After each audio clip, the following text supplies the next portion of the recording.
Hear ye, it's the Yogi Judge, Judge Dawson, and I am here with another podcast to bring you some information and hopefully something that would either inspire you or give you something to think about at the very least. I thank you so much for giving me your energy and your time. I don't take it for granted, so I want to get right into it before I get too far into my introduction music.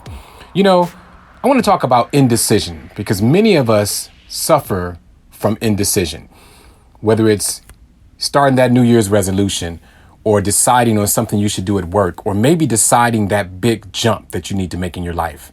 That could be a jump in a relationship. That can be a jump to a new business or to start your own business or to quit the job that you're at. Either way, oftentimes we toil and toil over the decision.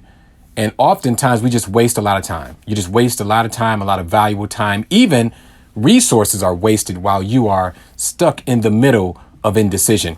And there's an interesting parable about a donkey who was at the middle of a road and he was hungry and thirsty at the same time. I mean, we can relate to that, right? You're hungry and thirsty. But what happened with this donkey, he sat in the middle of the road. He looked to his left. He saw food. He looked to his right. He saw water. But he could not decide which one he wanted to get. And he sat there until eventually the donkey died. Now, I know that's an extreme parable, but the moral today is for us not to be a donkey. You know, don't sit there in the middle of the road and not make a decision when you know that each one or one or the other may be the best for your survival. We have to battle indecision. And you know what? There's another extension of that we can take when we're talking about being a donkey. When we're talking about being a donkey, you know, there's that other term, that term jackass, right? And that's a person who does not perform the way that they should, or they fail to perform up to expectations.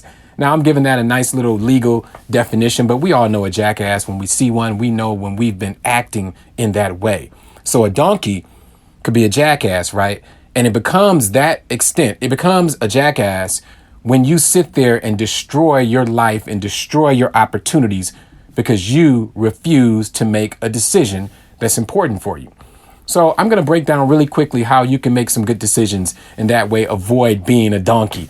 First of all, when you are faced with a decision, you need to make up your mind as to whether or not that's something that matters right now. Is it a matter of life and death?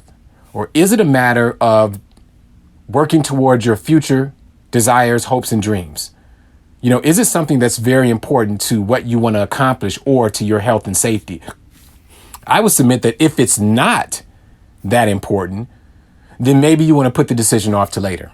And you can do that. There are some decisions that don't have to be made right now, and we need to distinguish between those.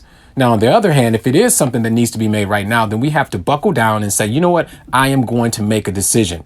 And oftentimes what you need to do as the next step is to set aside some time that you can weigh the benefits. So what I've done often is I take a piece of paper and I write at the top of the paper whatever the issue is, whatever the decision is that I need to make. And then I draw that line right down the middle. And on one side, I put pros, and on the other side, I put cons. Now, the pros and cons are not pros and cons of making a decision, because we already decided in step one that this was a decision that we had to make.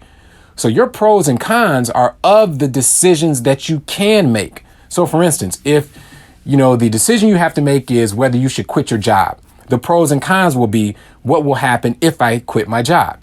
Well, one of the pros is maybe that you have freedom now and you can do the things that you love to do. One of the cons could be, hey, I may not be financially stable, so I need to consider that. How am I going to make money? So once you make your list of pros and cons going all the way down, that's when you will tally them up at the bottom. And you will see all of the pros and what that means at the end and all the cons and what that means at the end. And then you can make a decision. So first you identify the decision, then you wrote down the pros and cons. And then the last step, the next step that you have to do is you have to go ahead and stay firm in that decision and deal with the consequences. The good news, ladies and gentlemen, is that life is long and you can always recover. So say, for instance, if you decide to quit your job and later on you find out maybe that wasn't the best decision. Well, you can go and get another job. Let's say, for instance, you left the relationship and for some reason you felt you needed to leave that relationship. But then later on, you see that person out and about and you get a little bit of regret and you wonder, was that the right decision? Life goes on. So don't toil in the sense that you cannot recover, because as one of my gurus said, one of my mentors, everything is recoverable. As long as we are living, we have the opportunity to recover from whatever mishap, mistake, or decision that you make that wasn't the best one at the time.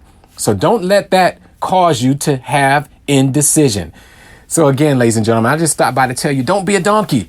Don't sit in the middle of a road and let your opportunities go to pass. Let time be wasted. You have the opportunity right now to be the best that you can be, to make decisions that's good for you and your family and your future, and maybe even your health. So you have to make those decisions.